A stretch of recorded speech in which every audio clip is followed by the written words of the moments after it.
Hello, everyone, and welcome to this week's Community Archives lecture, Moments of Creation. Here are weekly topics for this week. Why are community memory projects created? What considerations must community members take when creating community memory projects? Which features of these community memory projects are community-centric? And which features of these community memory projects challenge archival traditions? So this week I kind of broadened things a little bit.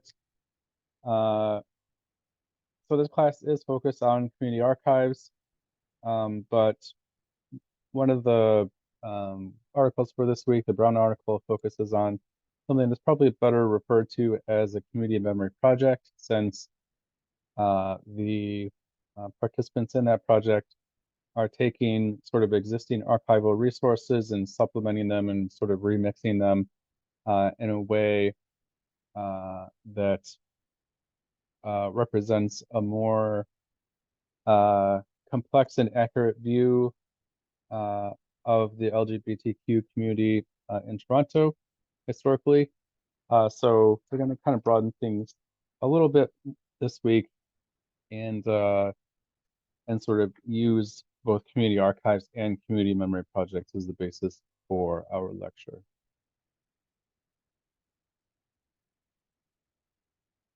And this week is a week for a lecture that is going to review some things that we've already talked about in this course, and also look forward to some important topics that we'll be discussing off and on for the rest of this semester. So it's a good sort of review and also a preview of things to come. Okay, so we'll start by talking about why some community memory projects, why some community archives are created. This is something that we've touched on in this course already when we talked about silences and archives, and how the way that archives have traditionally approached their record-keeping practices have resulted in erasure and marginalization in archives when it comes to specific communities or specific aspects of communities, and how community archives and community memory projects are meant to work against those silences and erasures. And that's an idea that you can see represented in our readings for this week. So if we look at the McCracken article, which was focused on the Shingwauk Residential School Center and the Remember the Children project, that's a project that was, and I presume still is, focused on taking a set of records, for the most part, photographs created by the Canadian government for the purposes of serving as caretakers or custodians for Aboriginal individuals in Canada. Obviously you can have big quotation marks around caretakers and custodians, and supplementing those records with the input and reflections and identifications of First Nations community members.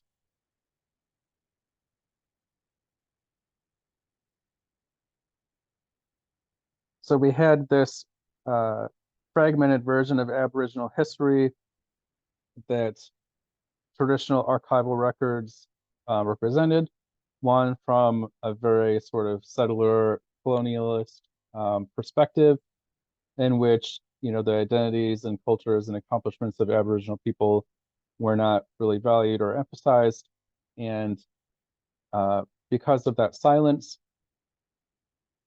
the Shingwauk Residential School Center felt the need to take photo albums taken as a part of these residential schools and encourage survivors or families or communities to supplement these photo albums with their own their own recollections, their own identifications of people represented in those records in order to counter the silences found in traditional archival records.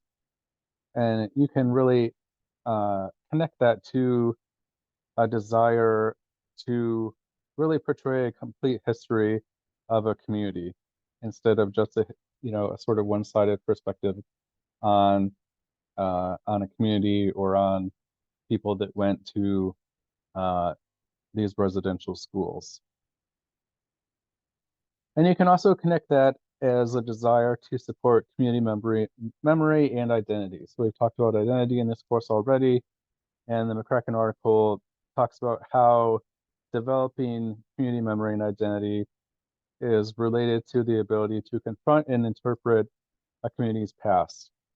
And a great way to do that is through a project like Remembering the Children, where community members are able to sort of view these photographs and have sort of their say and their participation in the contents of records taken of them or of their families, added to sort of the existing understanding of the experience of individuals that attended these residential schools.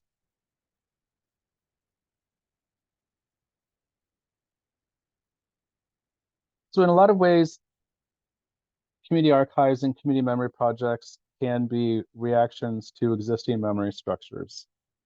So again, there's an archival silence for whatever reason, and community members step in to work against that. And that's something that the Brown article, which focused on digital humanities projects, addresses as well. So what's interesting about this article is it's focused on silences perpetuated by a community archive. So it's sort of a community archive was created in response to a silence, and sort of further on down the line, people see silences within a community archives and they say, okay, well, we really want to do something to try and address these silences that we see even in community archives. So in this case, it's a response to the archives. I'm not exactly sure how to pronounce it. Community archive, which, as the author's note, for the most part, was created and developed by white cis gay men. And this led to the marginalization of queer and trans people of color, rural community members, and other marginalized groups sort of within the queer community. And the article talks about how this meta-narrative of what the gay, queer, LGBTQ experience in Toronto wasn't a meta-narrative. So something that we've talked about before, a sort of meta-narrative about the queer history in Toronto. And this existing meta-narrative about sort of what the fundamental queer experience was drove resource allocation decisions. And so it just kind of became this self-referential thing where people just assumed that the only important aspect of sort of queer history in Toronto was the perspective of one part of the queer community. And so that was the part of the queer community that got resources to kind of continue to tell a story. And other parts of the queer community didn't receive resources to sort of share their perspective or their history. And so this effort to sort of to rewrite and supplement existing community archives or an existing community archive is described as a desire to shift to a less exclusionary future, to fight against silences of specific voices within existing community archives, and the erasure of non-white community members who work within these archives. So again, just to try and portray a more complex and holistic perspective of the queer community in Toronto. So one example that they give is working to supplement the Foolscap Oral History Project, which were interviews about gay history in Toronto, but the people who were interviewed, and there were over 100 of them, were all gay men, and they were nearly all white. They were all nearly cisgendered. They were all nearly middle class, and obviously this was in perspective of everyone who was a part of the gay community in Toronto at the time. And the authors note that this resulted in a lack of perspective on the focus on anti-racism in Toronto's gay community during the time that these interviews were being created. So again, this project is really meant to address the silence and to rewrite and supplement the existing record to provide a different perspective of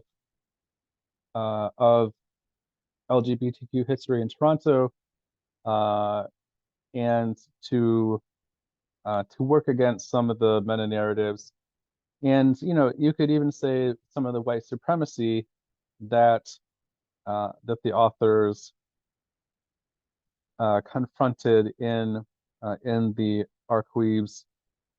I'm just going to assume that's how you pronounce it, community archive. And you've talked a lot about how, in a lot of ways, community archives is driven by a reaction to white supremacy, because typically it's not the white voices that are excluded from archives, right? It's people of color. It's, as the authors note, rural people. And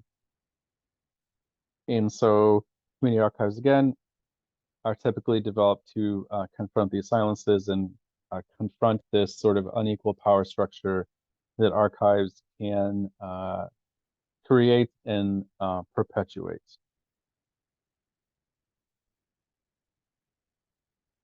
Another reason why community archives, community memory projects are created is to make a political statement. And that's something that the Cooper article talks about, how Ron, who was sort of the sole operator of the BC Gay and Lesbian Archive, saw his work as a political statement. So he called it a political statement, a passion, a hobby. And the article touches on how Ron's past as an activist led him to distrust academia and to have a desire to keep things within the community. So, essentially, Ron wants to protect these records and make sure that they are accessible in the future. And he doesn't really feel that more mainstream institutions are sort of willing and able to do that. And he feels a responsibility to do that. And again, we talked about activism, and it feels like there is a certain undertone of activism. When you talk about something as a political statement, it definitely has activist overtones in wanting to provide people with the means, again, to develop their own identity, to increase their power in society, increase the well-being of the community. There are lots of things tied in with activism that you can associate with something that someone would describe it as a political statement.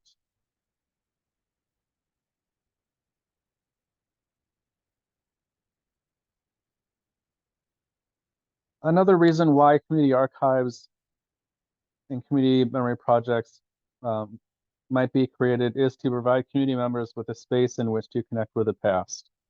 And that's something that our readings for this week touch on as well. So the Cowan article talks about the safety of space, space in which members of a community can be vulnerable and not attacked. And their articles really focus on sort of how you can go about creating that kind of space online.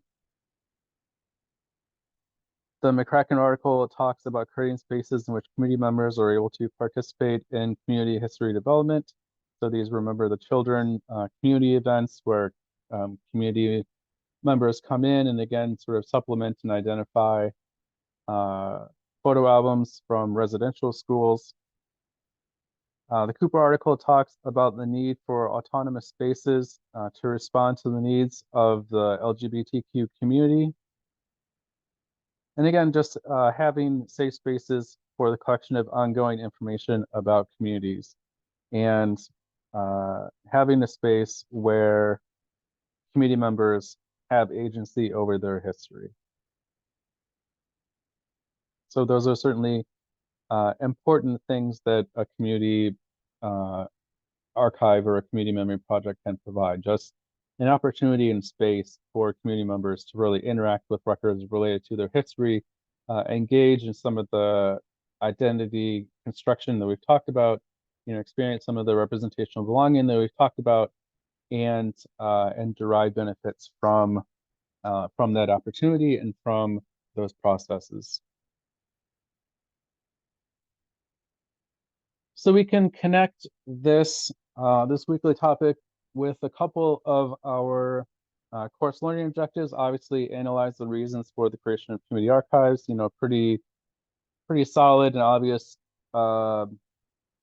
connection there. But I think also evaluate the challenges facing community archives and ways community archivists can address them. As we'll talk about later on when we talk about some of the community considerations that community archives and community memory projects have to make,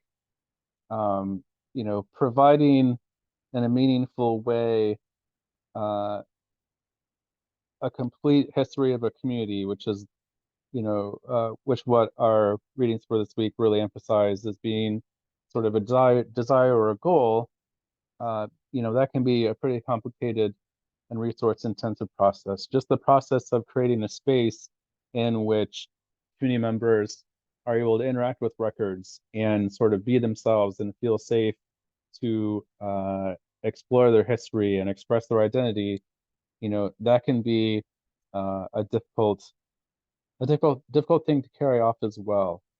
To fight against silences and archives and to sort of rewrite materials that are found in archives, that can certainly take time and effort. So, there are a lot of challenges associated with responding to these silences that are the impetus and catalyst for the creation of community archives and community memory projects. But oftentimes that's the only recourse that communities have if they have been symbolically annihilated from mainstream archives and other institutions. Okay, so next we'll talk about some of the considerations that community members must make when creating community memory projects. So the first one that we'll talk about are sources. So sources of information. Where are they going to get the records and information that they are going to use for these different archives and projects? And so as I've kind of touched on in two of the cases, or two of the kind of projects that we looked at for this week, the Brown and McCracken articles, the idea is to supplement existing records with community insider input. So, archival records from the Canadian government, archival records from a community archive, and taking them and saying, okay, these records exist, but we really want to supplement these records and add to them in order to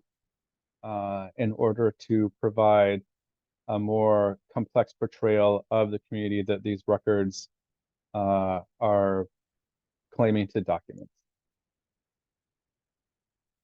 And then in the cases with the cases discussed in the Cooper article and the Cowan article, this is more focused on creating original archival projects / collections. So the Cabaret Commons, focus on taking records related to queer performance spaces and providing access to them in as much of an ethical way as possible.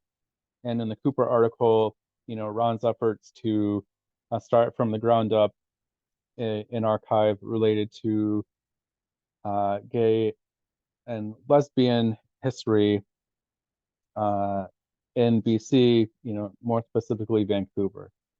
So obviously you have to think about where are you going to get the records and information that's going to serve as kind of a bedrock for a community archive or for a community uh, memory project. And again, I think the answer to this is going to be sort of where you see the silences. So if you see that there's some information in archives, but maybe there's a missing perspective, then you might take those archival records as sort of the basis for your work and build from there. If you feel like the whole picture is missing, then you might feel like you need to just kind of start from the ground up, as Ron did, and just sort of develop your own information and your own records and kind of supplement it over time. So it's going to kind of vary on a case by case basis, and I really like the contrast that is represented in our readings for this week. Okay, so the next one they'll talk about is resources, and this is a big one. All of our readings this week, to varying degrees, touch on different resources required to develop community archives and community memory projects. So the McCracken article talks about a reliance on grant money and partnerships with other institutions.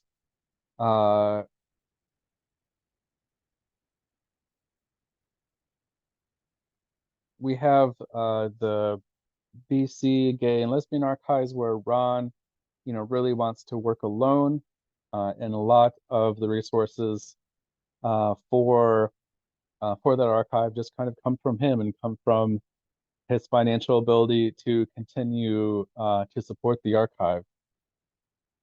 And the article talks about how, in some ways that's not an ideal situation because, what if something happens to Ron? What if something happens to his condo? What are the implications for that?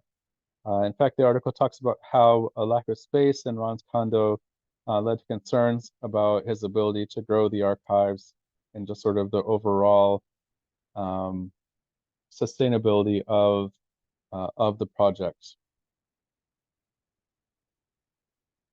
The Cooper article also talks about fundraising, which is an important part of the sustainability of community archives. So we'll talk about sustainability down the road, but obviously, money has to come from somewhere, and unless someone can kind of just afford to foot the bill on their own, there has to be a variety of ways for community archives to get the resources that it needs to survive.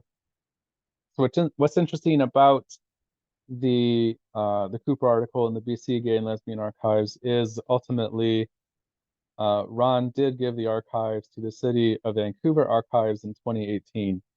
And the Cooper article talks about, on page 285, about how he sort of sees how eventually it's going to have to be housed in a public space. He kind of dismisses the City of Vancouver Archives in the article, but evidently at some point he reached the conclusion or felt comfortable donating the records there. For whatever reason, he talks about the need for credibility. So maybe that was one of the inspirations for him to donate his records there. But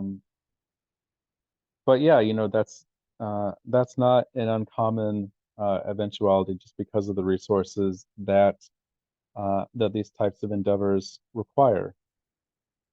The Brown article, the one that dealt with the digital humanities projects, talks about a lack of time. They only had 1 month to work on their projects and how they wish they had more time to maybe connect things together more carefully. They talk about needing to kind of learn on the fly different archival skills. So a lack of archival knowledge can be a resource that community archives might lack, especially as they're just kind of starting out or getting going.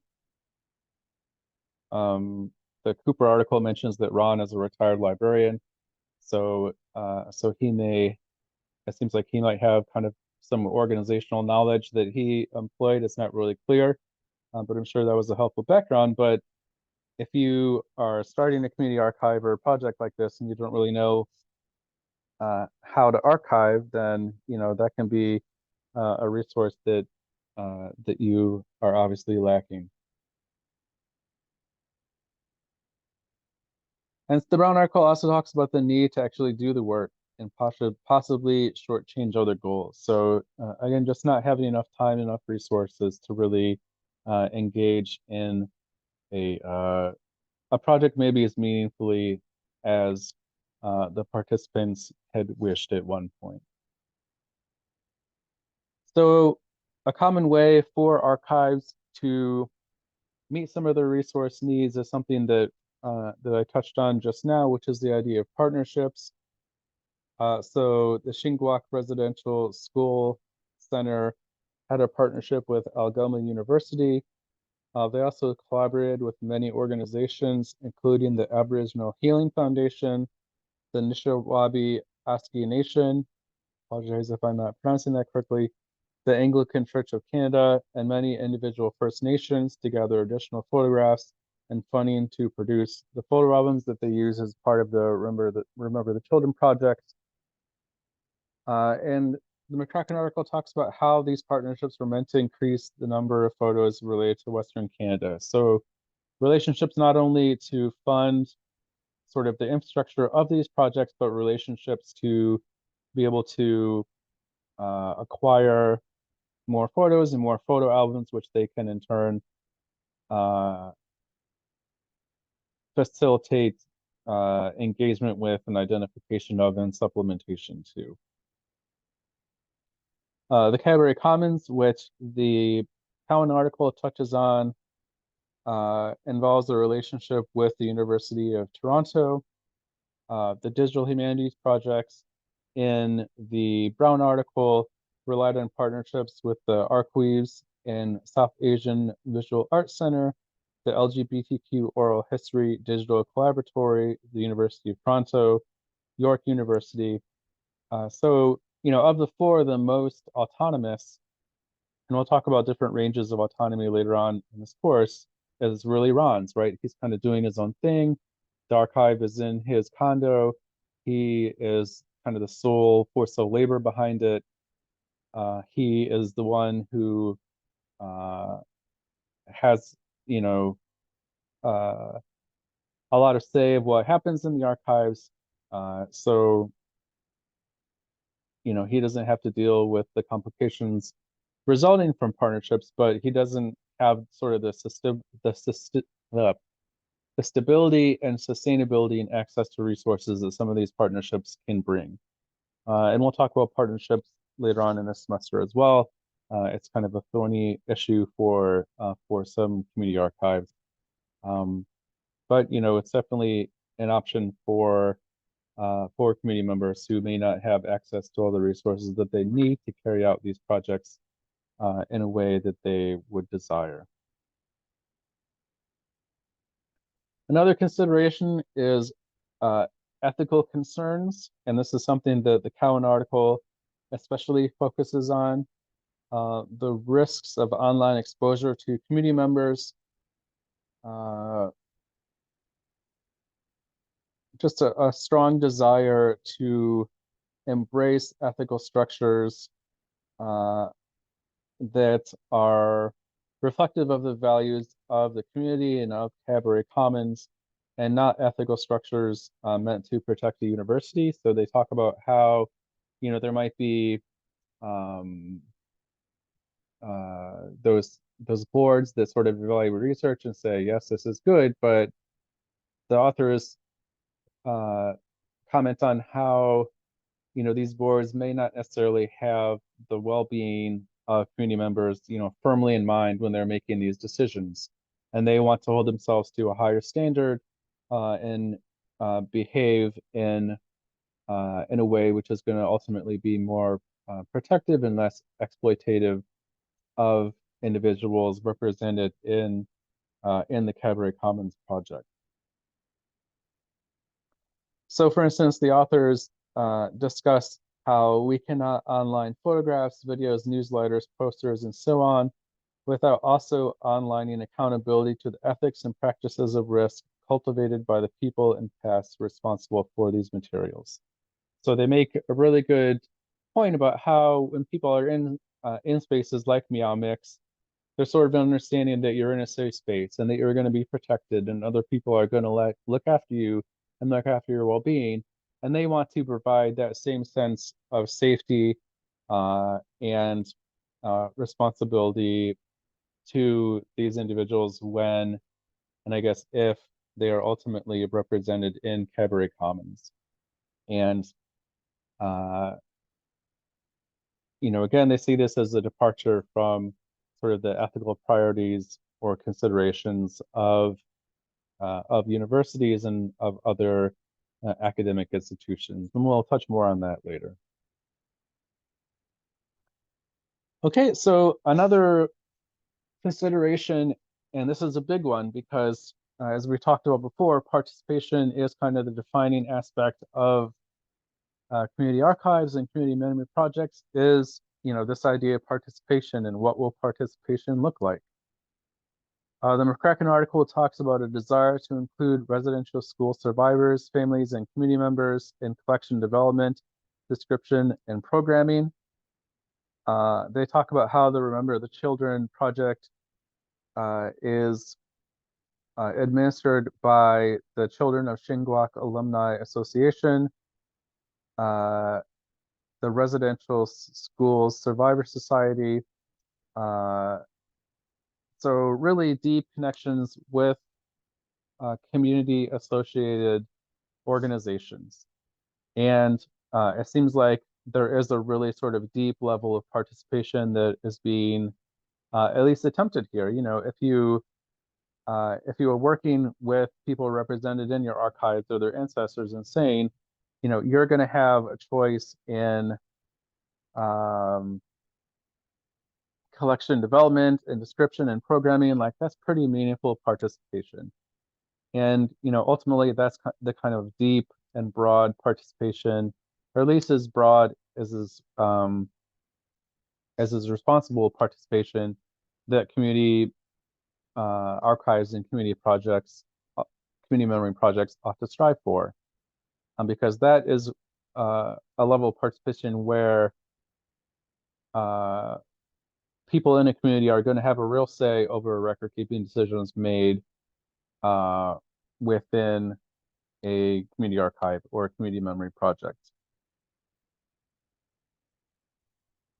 And the McCracken article talks about how this willingness to sort of facilitate a deep level of participation has been really beneficial for the willingness of people, whether they be survivors or family members, in introducing the project to their communities. And about how in most cases, the Children of Shingwauk Alumni Association members belong to the community for which they acted as the project liaison. So by providing people with an opportunity to engage really deeply in these records, it's led more of them to want to be interested in the project, which, makes a lot of sense, right? If you feel like you are really going to have your say and be able to speak your piece and not just be re-victimized by not being able to really influence, what the product of this project or archive is, that's going to make it more appealing for people and make more people want to play ball. Of course, as I touched on before, when it comes to the BC Gay and Lesbian Archives, participation is much more limited. So it's typically just Ron, it seems like. And of course, Ron comes from a very specific background. So he's older, he's gay, he's white, he's cisgendered. And the Cooper article talks about how this led to some not trusting Ron with their records, and for Ron to be unable to anticipate the needs of different parts of the queer community. So again, it's kind of this balance between autonomy and being able to sort of meet the needs of your community. So, Ron is really the only participant here. So that sort of gives him a lot of freedom over what happens, but it seems like it had some kind of negative repercussions for the BC Gay and Lesbian Archives and its ability to really be seen as an inclusive space and a space that can really be in touch with the entire LGBTQ community. The Brown article talks about how people working on these different digital humanity projects were 10 diverse queer and trans do-it-yourself digital humanists. It's not really clear how many of them worked on each project and how they sort of collaborated with each other. So it may have been just like a few of them working on each project. So, you know, a pretty honestly shallow level of engagement in participation. So so maybe not not an ideal, but you know, if you're talking about just like a 1 month project consisting mostly of students, you know, that's probably the most kind of realistic type of participation that you can expect. And the Cowan article is really focused on participation as well. So putting participation into action, allowing people to participate in decisions over how they're represented in Cadbury Commons, again, in an effort to protect them, to not exploit them, to not kind of replicate the cannibalistic structure and processes that the authors ascribe to academia and different academic institutions, you know, presumably including archives as well. Okay, so we can connect these different considerations with a few of our course learning objectives as well. So certainly evaluate the challenges facing community archives and ways community archivists can address them. You know, if you have to worry about all these different things, you know, where are we going to get records? How are we going to have the resources to do what we want with them? You know, what kind of partnerships, if any, are we going to foster? What kind of ethical concerns do we have to address? How are we going to balance participation, and how are we going to get the level and breadth of participation that we want?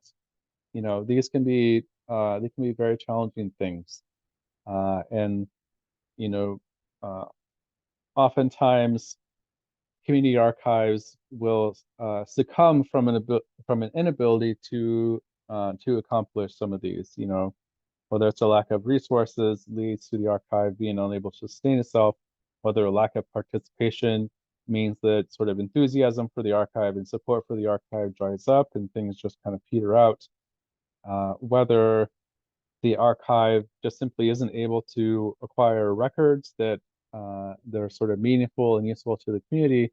You know, there are a lot of ways that these considerations cannot be met, and community archives can fail. Which is why they should all be carefully considered when you're devising a plan for the creation of community archive. So obviously this is something that you'll be doing for your final project. So just kind of keep these considerations in mind as you are developing your final project. You know, you're asked to address at least a few of these, 3 of them. So definitely, you know, think about how you would kind of manage these things if you were a community archivist within the context of the community that you will be working with. And of course, as I kind of touched on, you know, these considerations are definitely related to describe ways in which community archives can sustain themselves. So just in access to sources and access to resources, access to partnerships, you know, ethical concerns, participation, all these things can be tied to how well a community archives is able to sustain itself and ultimately stay afloat. Okay, so next we'll look at what features of these community memory projects are community-centric. So certainly community complexity is one that is addressed in these projects. So the Cooper article talks about Ron's stated efforts to collect records related to all aspects of the LGBTQ community. And he really did try to place an emphasis on trans and indigenous community members. The article says that maybe he wasn't so great at doing that, possibly because of his background. But he did, according to the article, have an awareness of the need to do that and to portray the complexity of the LGBTQ community in British Columbia, as best as he could. As I touched on before, the digital humanities projects in the Brown article are really a response to a lack of people of color and trans members of the queer community in lesbian and gay archives. So again, a response to a lack of community complexity that the participants in these projects see, and that sort of drives their efforts to fix that. Again, related to that, a desire to extend the data found in the Foolscap Gay Oral History Project to include a more diverse perspective on Toronto's gay history before Stonewall. So just sort of saying, hey, there was a lot going on before Stonewall, and here's some of that history, and here are some of the other people involved in the community that aren't really addressed in what we're seeing at this time. The Brown article also talks about a desire to demonstrate the extensive network of trans activists and archivists that went into publishing the Gender Trash Zine. So, saying it's not just a few people, maybe from one background, but it's people from all across the world who are involved in this community, who are part of this community, and we want to portray that in our digital humanities projects as much as possible. The Cowan article is focused on the desire to document the complex intimacies of the queer community in performance spaces. So sort of adding kind of another layer to queer culture and queer community and demonstrating the complexity. They talk about just this rich environment where people are performing and meeting each other and engaging in, romantic relationships, and just such a rich picture just from one club in Montreal. And portraying pictures like that of a community can really demonstrate the complexity of the community and the diversity within it. And it just sounds like such rich material to interact with. And of course, the McCracken article was focused on providing a more complete understanding of the impact of residential schools on survivors, families, and communities. So again, showing that these individuals aren't just kind of nameless faces and administrative records created by the Canadian government, but they are individuals from communities that have a rich history, and that the complexity of these individuals and of their histories is worthy of being preserved and made accessible, to the degree that it's appropriate. We also see some connections with consideration for a community's needs and well-being. The McCracken article talks about how the Remember the Children photo albums were revised to meet community needs based on community feedback. I think one of them was like make the photos or the words bigger because especially elders of the community were having trouble seeing them. So that level of responsiveness certainly demonstrates a commitment to the community and to the community's well-being. And the Cowan article especially is really focused on the needs and well-being of the community. So describing academic research as a centuries-old function of imperialist, settler, colonial occupation, dehumanization, and theft is normalized as a non-reciprocal activity that primarily benefits university research communities. And they have a really stated desire to end these systems of exploitation of communities by academia, by placing the needs and well-being of the communities represented in Cabaret Commons first, instead of just kind of a secondary afterthought. Of course, as I touched on before, this comes from a recognition that putting community materials online increases the risk of attack for people represented in those records. So they talk about trolling, they talk about people being outed, and all these other things that can go on when people are being exposed, and they really espouse an idea to recognize the importance of the well-being of community members in behaving in a way that makes that as less likely to happen as is possible. So to do that, they talk about using content and context-specific restrictions on certain materials to prioritize community-specific values and interests. So this idea of strategic forgetting and how sometimes that is uh, is beneficial to the community. And that's actually something that we'll talk about when we discuss partnerships and how, sometimes for community members, it's just sort of best to forget what happened and to kind of ignore the desire to document and provide access to everything and maybe doing that in a way that is not entirely ethical or considerate of the community and community members and their sort of ultimate well-being. The Brown article talks about the attempts to revise a set of community-generated metadata, the Homosaurus, to use more inclusive and nuanced language to describe community members. That can certainly be something that you can attach to the well-being of a community. Instead of just describing people as Asian or Asian, Americans, or describing them as exotic, saying this is where they're actually from, and not having these kind of broad terms to describe people, which can be pretty dehumanizing. And you can also associate that with uh, honoring community complexity and demographics as well. The Cooper article talks about Ron's willingness to meet people uncomfortable with researching in his home in a more public space. So that's, again, another way of meeting the community's needs and well-being. I certainly might feel a little uncomfortable going into someone's home. So that is sort of one way that Ron is willing to address that. When we look at records being valued in the originating context, obviously the BC Gay and Lesbian Archives is located in at least what is referred to as Vancouver's Gay Village. So Ron is out there making them rounds to other community sites to collect materials. And I think that does at least increase the likelihood that records are going to sort of be valued and understood from where they're coming from, and not from some sort of outside perspective.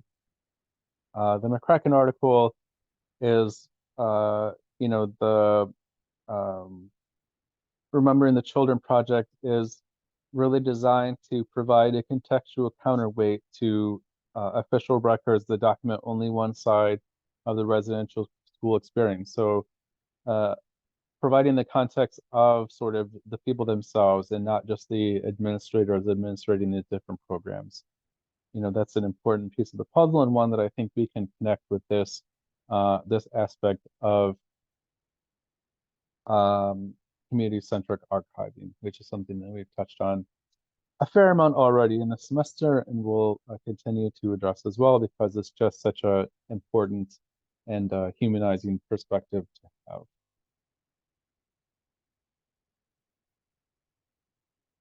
Okay, so we can connect this idea of different features of community memory projects, community archives that are community-centric, to some of our course learning objectives here. So analyze the reasons for the creation of community archives. Oftentimes these community archives are created because archives are not carrying out record-keeping processes in a way that is community-centric.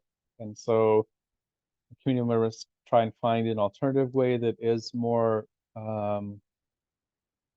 focused on the well-being of the community, the complexity of the community, the context of the community, in order to, again, sort of provide an ulterior perspective to the public and to society. Again, keeping all of these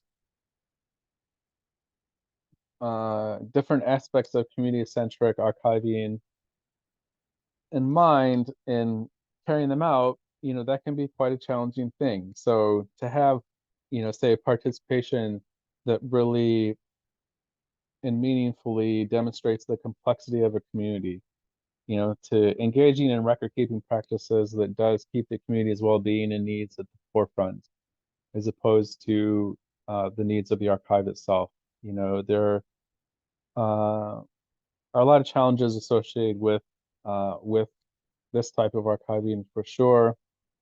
And um, it's definitely not an easy thing, but again, it's something that you really should keep in mind when you're devising a plan for the creation of community archives, and it's something that you will be expected to address on your final project. So again, just kind of keep community-centric archiving in mind as you're reading the different readings for this course and as we move through the semester, because you will have to address it. Okay, and so finally, we'll look at how these community memory projects challenge archival notions. So community participation is a big one, right? It's not something that archives have really been able to implement meaningfully into archival collections, or have even had much of a desire to implement meaningfully into archival collections. And I talked about some of the different examples of community participation that we saw in these lectures. So, that's like a really big piece of the puzzle. It's sort of uh, the defining thing that makes a community archive truly a community archive. And, the idea of strong community participation in record keeping processes is one that challenges a lot of conventional notions of how archives sort of go about their business.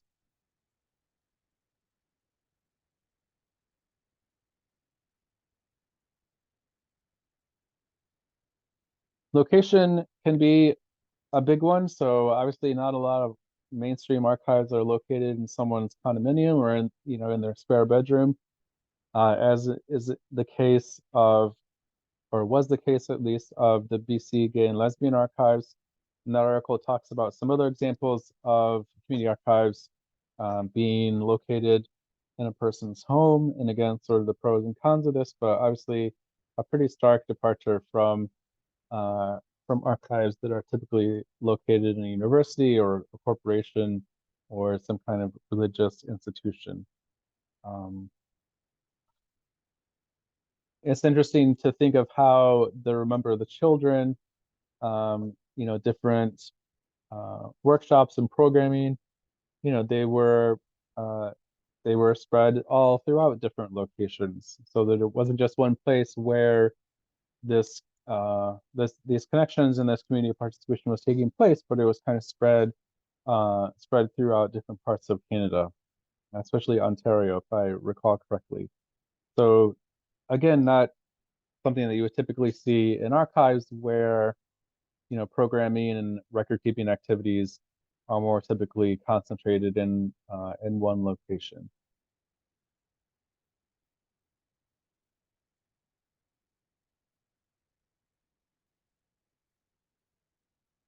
Again, we have this idea in the Cowan article of a departure from what they describe as the extraction exposure logic of scholarly research economies.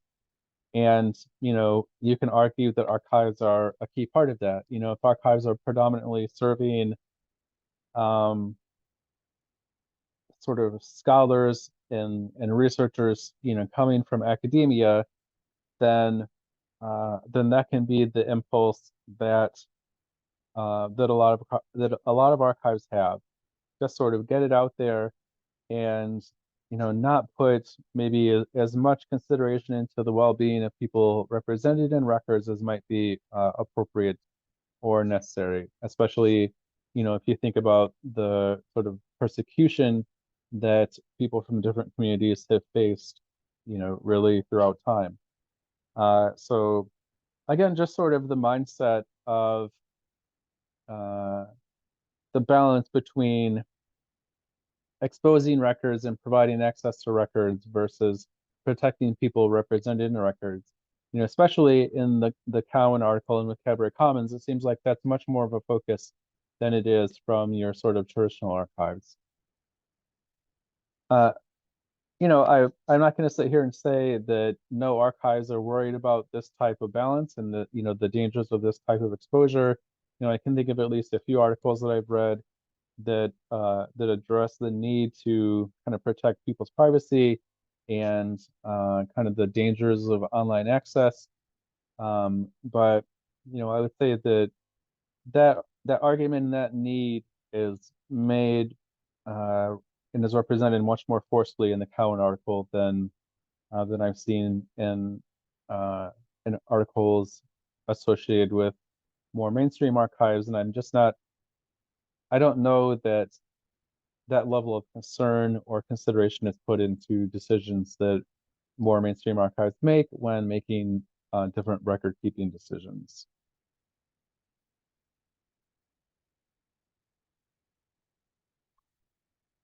And it's interesting to kind of tie that back to the notions that Caswell has uh, of archives as sort of sites of white supremacy.